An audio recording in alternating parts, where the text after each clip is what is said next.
राजगुरुनगर नगर परिषदेने यंदाच्या आर्थिक वर्षात भरमसाठ करवाढ करून शहरातील रहिवाशांना बेठीस धरले आहे। खासगी एजन्सीमार्फत मालमत्तेचे सर्वेक्षण करून भरमसाठ करवाढ केल्याच्या निषेधार्थ राजगुरुनगर या ठिकाणी खेड पंचायत समितीच्या आवारात ॲडव्होकेट दीपक तिगळे यांनी सोमवारी 10 मार्चपासून उपोषण आंदोलन सुरू केले आहे। शहरातील ग्रामस्थांनी या उपोषणाला पाठिंबा देऊन नगर परिषदेच्या तुघलकी कारभाराचा निषेध केला आहे।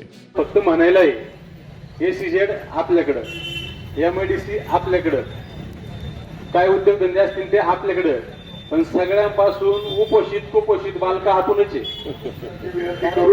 पुन्हा एकदा आपल्याला सांगू इच्छितो की आज सायंकाळची वेळ अजितदादांची वेळ, त्या संदर्भात संबंधित लोक आमची जी कोणी मंडळी कार्यकर्ते असतील ते अजितदादांशी बोलतील आणि येत्या 2 दिवसामध्ये याच्यामध्ये निश्चित चांगला अशा प्रकारची ग्वाही देऊन थांबतो। धन्यवाद।